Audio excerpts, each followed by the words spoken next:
Genesis chapter 34.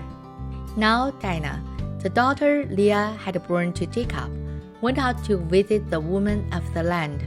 When Shechem, son of Hamor, the Hivite, the ruler of that area, saw her, he took her and violated her. His heart was drawn to Dinah, daughter of Jacob, and he loved the girl and spoke tenderly to her. And Shechem said to his father Hamor, "Get me this girl as my wife."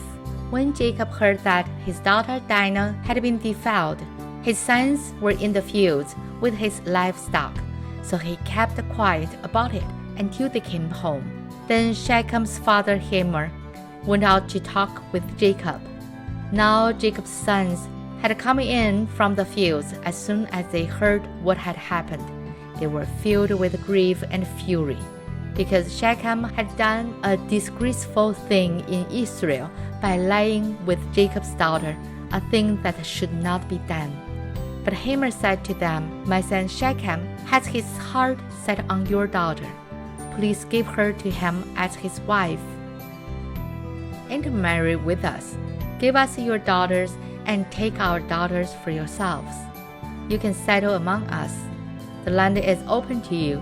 Live in it, trade in it, and acquire property in it." Then Shechem said to Dinah's father and brothers, "Let me find favor in your eyes, and I will give you whatever you ask. Make the piece for the bride and the gift I am to bring as great as you like, and I'll pay whatever you ask me. Only give me the girl as my wife." Because their sister Dinah has been defiled, Jacob's sons replied deceitfully as they spoke to Shechem and his father Hamor. They said to them, "We can't do such a thing. We can't give our sister to a man who is not circumcised. That would be a disgrace to us. We will give our consent to you on one condition only, that you become like us by circumcising all your males. Then we'll give you our daughters and take your daughters for ourselves. We'll settle among you and become one people with you. But if you will not agree to be circumcised, we'll take our sister and go." Their proposal seemed good to Hamor and his son Shechem. The young man, who was the most honored of all his father's household, lost no time in doing what they said, because he was delighted with Jacob's daughter. So Hamor and his son Shechem went to the gate of their city to speak to their fellow townsmen. "These men are friendly toward us," they said. "Let them live in our land and trade in it. The land has plenty of room for them. We can marry their daughters and they can marry ours. But the men will consent to live with us as one people, only on the condition that our males be circumcised as they themselves are. Won't their livestock, their property, and all their other animals become ours? So let us give our consent to them, and they will settle among us." All the men who went out of the city gate agreed with Hamor and his son Shechem, and every male in the city was circumcised.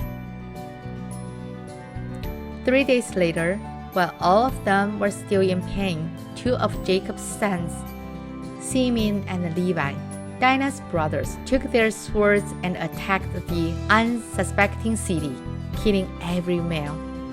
They put Hamor and his son Shechem to the sword and took Dinah from Shechem's house and left.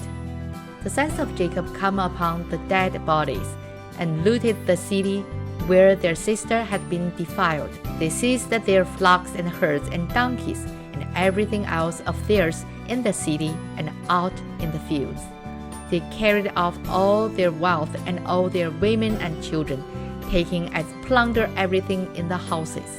Then Jacob said to Simeon and Levi, "You have brought trouble on me by making me a stranger to the Canaanites and the Perizzites. The people living in this land were few in number, and if they join forces against me and attack me, I and my household will be destroyed." But they replied, "Should he have treated our sister like a prostitute?" This is the end of Genesis chapter 34. 神的话语要昼夜思想，与恩读经频道希望与您下次再见，拜拜。